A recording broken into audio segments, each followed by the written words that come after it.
Leader. What is a leader?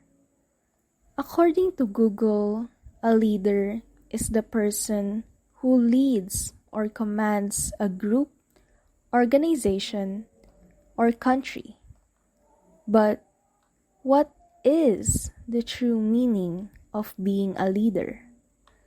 A leader sacrifices for the sake of his subordinates. A leader is someone you can count on. A leader is someone you admire. They are people who will lead their followers to the right direction. People who will pave the path to victory. Being a leader is no joke. There are a lot of responsibilities that you will have to handle. Responsibilities that will forever be included in the role of being a leader. So, who is our chosen leader? He is none other than Honorable Alfred Delos Santos, who acts as one of the leaders of our country, the Philippines. Ako po si Alfred Delos Santos. Alfred Delos Santos. Si Alfred Delos Santos ng Amprobinsyano Party List at ng Basta Prom de Lodi. Hello everyone! Welcome! We are here today to interview a person who is part of the Philippines House of Representatives and the Alyansa ng Mamamayang Pilipino, or is most commonly called the Amprobinsyano Party List. That's right, he is supported by the party list that represents Filipinos from the provinces. He hails from Legazpi City, Albay, and is also a member of the VCS groups of company. Still don't know him? Well, you must know him as Congressman nicknamed Apid.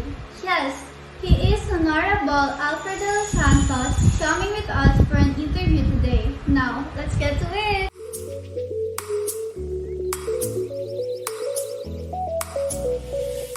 Let us start this interview by introducing our guest.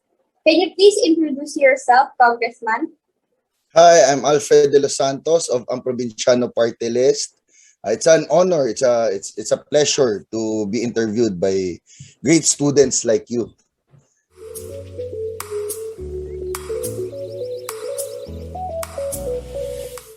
Thank you so much, sir.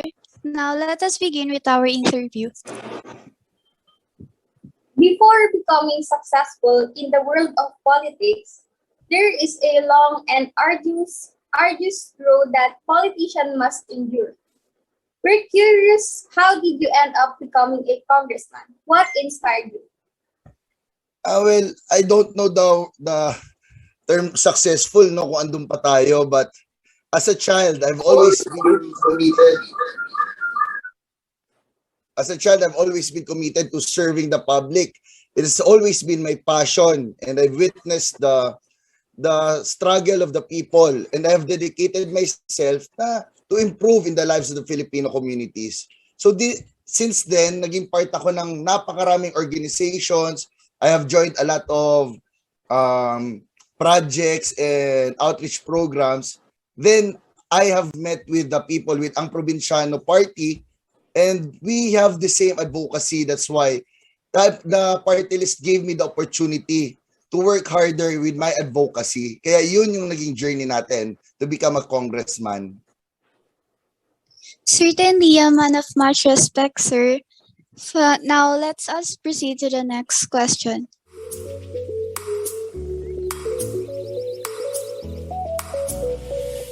After becoming a congressman, what do you think will be your goals in the future and your long-term vision for your countrymen? Well, of course, syempre, I believe na the voice of the marginalized should really be heard. That's why one of our main agendas is really to push and further fight for the right of our marginalized sector. We focus on rural development. That's why sa rural development, there are a lot of sectors involved. We have health, we have education, we have agriculture, we have rural development, and tourism. That's HEART, no, in abbreviation. So, dapat nasa puso natin ang pag-push ng ng better lives nila. So, that is our long-term vision, that we do not see anyone who is suffering what they are suffering right now. Thank you for that wonderful answer, sir. Now, let us proceed with the next question.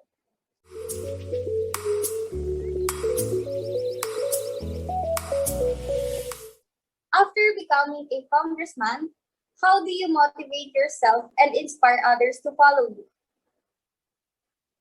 In proposing solutions. You see, I personally get in touch with my constituents. If you look at our Facebook, if you look at our movement, we go around the entire country. We go to the ground talaga to meet and to know the problems that needed to be addressed. In doing so, I am reminded of the very reason I got in the office and my duty to the people. And furthermore, providing avenues for members of our community to be heard that will motivate them to be part of our objective. No? The very reason here is dapat mapakinggan natin yung nasa grassroots. And in that way, we can propose solutions.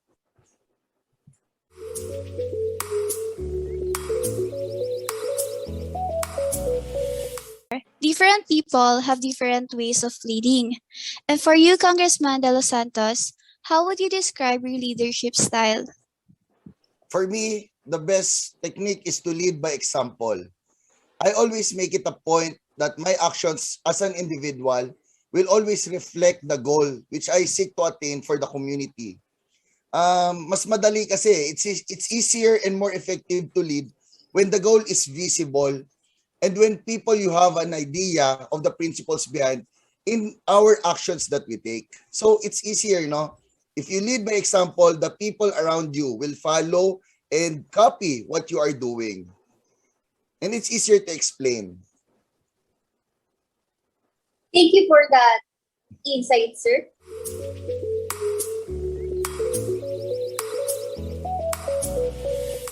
Can you tell us about your most memorable experience where you demonstrated excellent leadership skills? Well, it's so difficult to pinpoint one, no? You cannot really give a certain example, but sa leadership kasi, dapat excellence is a key. So, when our office receives feedback from the beneficiaries of our initiatives, expressing their gratitude, it serves as an acknowledgement that our hard work is paid off. Kumbaga, effective. You wait for the people to say na, thank you, or talagang you touch their lives. That's the time that you see na yun yung tama palang ginagawa natin. I can only assess my leadership style depending on the output, and the quality of the output depends on the reception of those intended to benefit from it. Well, I can honestly say the most of our projects have reached a lot of its intended beneficiaries, and we endeavor to reach more as long as the opportunity allows it to be. Okay, sir. So you have truly shown your competence as a wonderful leader now.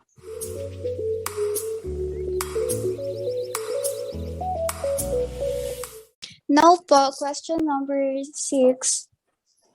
Being a person who holds considerable power in the country, there must be some ideas and beliefs that you can hold dear. Can you tell us the most important values to you as a leader?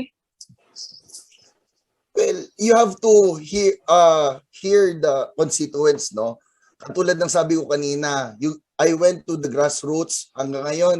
Patuloy po yung ating paglilibot, patuloy yung ating pakikinig sa mga tao. It's very important na makinig sa kanila. Consultation. It is hard to arrive to any solution kung hindi natin alam ang problema nila. So napaka-importante na pakinggan natin sila. If we isolate those experiences that we have firsthand, we cannot solve a problem na hindi natin na-experience. So it's very important na malaman natin what they are going through, what they are experiencing. So that is the solution. Napaka-importante ng consultation on the ground. That is surely something that we have to remember.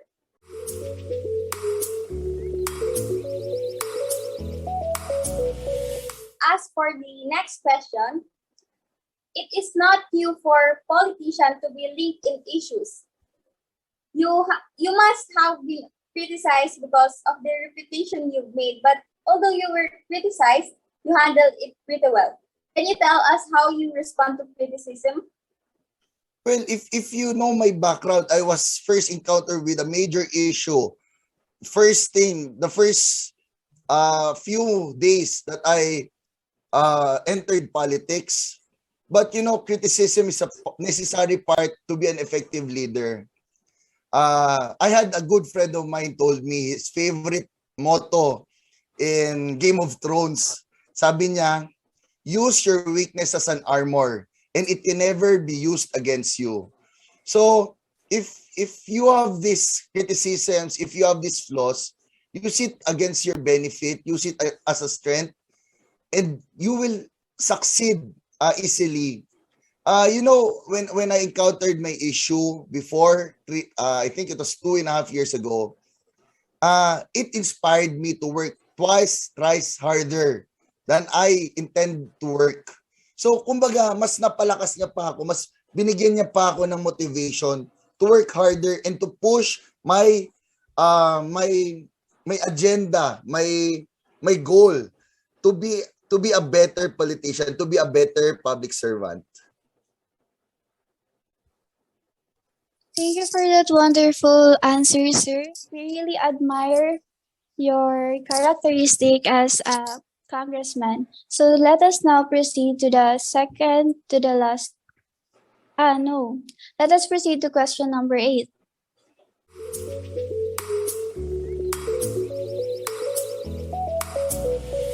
As for the next question, it is not new for politicians to be linked in issues. You must have been criticized because of the reputation you've made, but although you were criticized, you handled it pretty well. Can you tell us how you respond to criticism? Well, if you know my background, I was first encountered with a major issue. First thing, the first few days that I entered politics. But you know, criticism is a necessary part to be an effective leader. I had a good friend of mine told me his favorite motto in Game of Thrones. Sabi niya, use your weakness as an armor and it can never be used against you. So if you have these criticisms, if you have these flaws, use it against your benefit, use it as a strength, and you will succeed easily. You know, when I encountered my issue before, I think it was 2.5 years ago, it inspired me to work twice, thrice harder than I intend to work. So, kumbaga, mas napalakas niya pa ako, mas binigyan niya pa ako ng motivation to work harder and to push my my agenda, my goal to be a better politician, to be a better public servant. Thank you for that wonderful answer, sir. We really admire your characteristic as a congressman. So let us now proceed to the second to the last. No. Let us proceed to question number 8.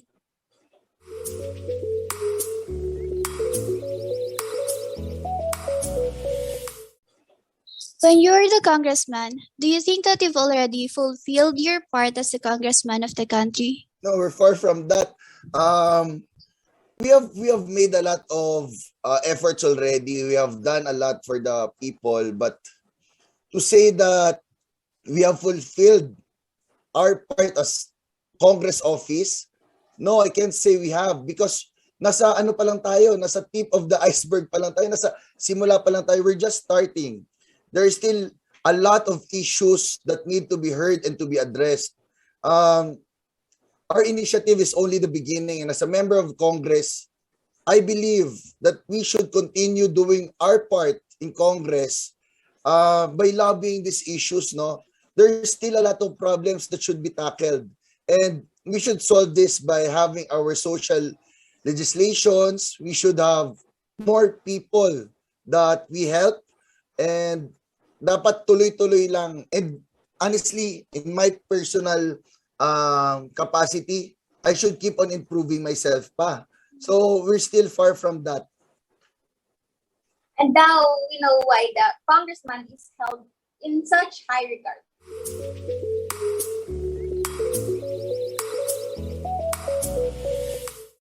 What advice can you give to those who want to follow in your footsteps? Well, if you intend to lead a life in public service, always keep yourself in touch with the people. Always keep your feet on the ground. It will stand as a reminder why you are where you are, and ensure that your actions remain grounded to that of the people you represent.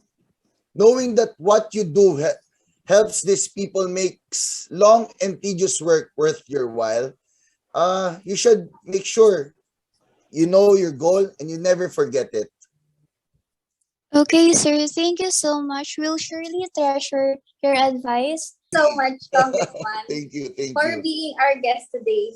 And to commemorate this gracious event, we would like to invite Congressman Delos Santos for a photo opportunity. Is that okay, sir? Yeah, sure.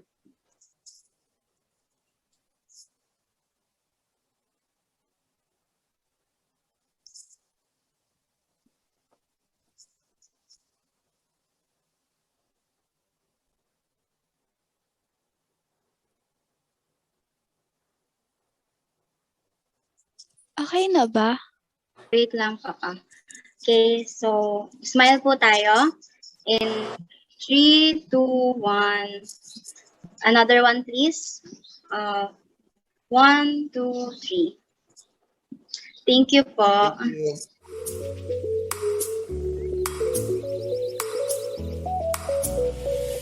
Have given us a clear overview of what a leader is and what they should be. You are a great example of a leader. We also know that you've been busy lately because of the upcoming election, and we hope you the best. Again, thank you, sir, and we hope that you'll continue inspiring and serving your countrymen. Have a great day and stay safe, healthy, and happy, Congressman. Thank you. Thank you, everyone. This day has been quite a memorable day, don't you think? A once-in-a-lifetime opportunity to be able to interview a congressman. Not only that, he is Congressman Delos Santos, who accepted our invitation. We have been able to spend our time interviewing him about leadership and learn from his bountiful experiences as a representative of the country. We were definitely inspired when he said the quote in the Game of Thrones, which says, "Use your weaknesses as an armor and it can never be used against you." Such motivating words from Congressman, no? And with that, we conclude today's activities, and we hope that our dear viewers got the chance to learn something from our video. Thank you for watching, guys. See you at our next video. Bye!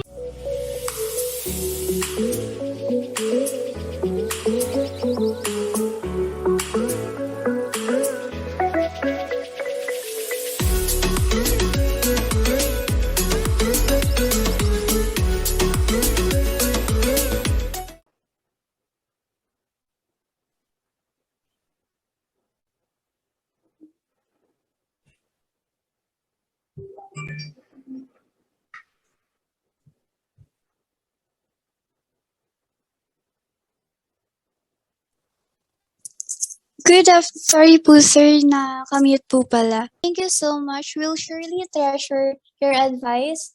And now, once again, our deepest gratitude to you, Congressman Albert, for accepting our invitation. Thank you. Thank you so Alfred. much, Congressman. My name is Ay, Alfred. Alfred po pala. Sorry po. Namali po kasi yung script. Sige, thank you, thank My you. bad po. Yeah, good luck on your on your Thank journey. you so much, Congressman. Thank you.